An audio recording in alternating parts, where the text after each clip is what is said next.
Hello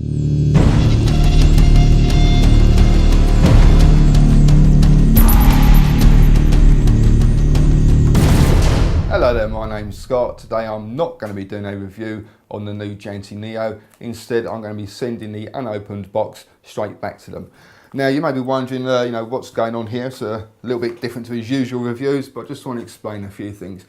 Now, around 2 months ago, Janty contacted me. They sent me a nice email, just said, "Hello Scott, we've got a few exciting new products coming out, and we'd love it if you could be one of the first people to do a review for us." So I thought, yeah, no, sounds all good. So I sent off my name and address and said, I'll let you know when the package or the items arrive. Now, on the 16th of January, so this is about, I think it's about between 6 and 8 weeks later, I received another email from Janty, and which was telling me that the parcel had been sent by TNT courier and it should be with me that day, basically. Now, as I started reading the rest of the email, I started realising that they were telling me things which I really did not like whatsoever, and I just wasn't prepared to do the review anymore. And I just want to go through those points, just because I know some people will expect me to do a review on the Janty Neo, and obviously maybe wondering why all of a sudden I'm not doing it. So I'm not going to read out the whole email that they sent, but I'm going to sort of basically go through the key parts which sort of really got me tits, to be quite honest. Now, the first one is, please review the items as soon as you have received them after fully charging the batteries and prepping the system. So they want me to basically receive the parcel, take it out, put the batteries on charge. As soon as they're fully charged, turn the camera on and start recording a review. Now, I'm not going to do that because if I got a device, I want to use it for at least 7 full days before I'd even sort of contemplate turning the camera on, because you can't really sort of give a decent or accurate review on a product if you're not going to use it for any sort of length of time. And especially just a case of taking it out of the box, charging the batteries, and then start vaping it in front of the camera, because that's just it's sort of beyond ridiculous, really. The next one is, audio should be good and clear. I'd like to think my audio is good and clear anyway, and that sort of goes without saying, but why is the supplier telling me this? I don't need them to tell me what to do. Number 3, do not use background music during the review. We should only hear your voice. Now, again, I don't use background music, so that's not a problem. But again, why is the supplier making these sort of demands of me? I've never had this before from any other supplier. They just say, "Scott, can you do a review for us?" I say yes, and they say, "Great." That's it. That's all. Literally the only contact I have with them. So moving on then, number 4, and this is where it starts really sort of getting beyond the joke as well. Number 4, please keep the running time of your review under 6 minutes long. Okay, so as well as wanting me to receive the product, take it out, charge the batteries and start recording, I've then also got to make sure that that review is less than 6 minutes long. Now, 6 minutes would just about cover my intro, my disclaimer, and then saying it's going to look at what's in the box. Now, how can I possibly do a full, accurate review on a new product that's basically sort of completely new to the market, nobody's seen it before? Now, how can I possibly do an accurate review in 6 minutes without even using it first as well? So that's just something I'm just not prepared to do.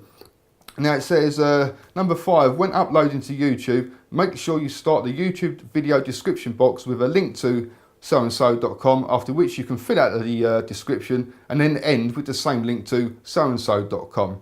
So they're actually sort of dictating how I've got to fill out my YouTube description box as well now. Now, on my YouTube description boxes, if I'm doing a review for a supplier who's actually advertising on my website, I don't mind sticking a link to them. It's just a bit of an extra bonus for them. But otherwise, I'm going to stick links to my own site. So I'll have links to my, obviously my website, my Facebook, my Twitter. So I don't see why I should have to sort of meet their demands just because they sent me out a epoxy starter kit. Number 6, we would appreciate if you could also insert a permanent visual link to soandso.com in your video image. Now, this isn't a problem because I always normally have the website's URL in the video, so people can obviously sort of know where to go and get it. But again, why do they have to tell me that? I don't need them to tell me that whatsoever.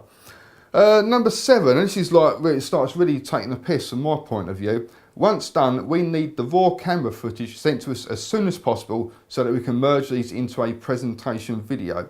So they're actually wanting the raw footage. Now let's say, for example, I do this 6 minute review and there's certain aspects of the Janty Neo that I don't like, and you know, obviously I sort of say a few negative comments.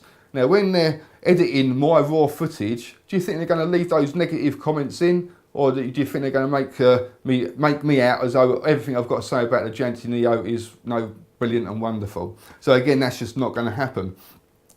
Number 8, you specifically underwrite that Janty has the full copyrights to your review and that we can use the footage in any kind of publication or advertising initiatives. Please respond to this email with this line when you send us the raw footage.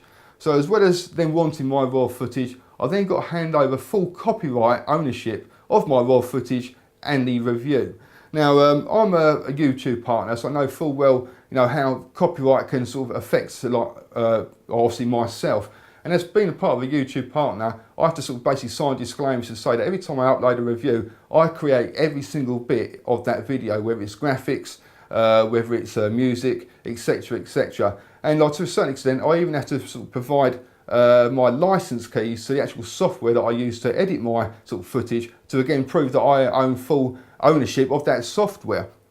Now let's just say, for example, I upload this 6-minute long review, and there's Janty aren't happy with it because they don't like the fact that I said something negative, etc, etc. Now if I sign over full copyright, they can then write off to YouTube and say, we own the copyright to this video and we didn't give it permission to be uploaded, can you please remove it?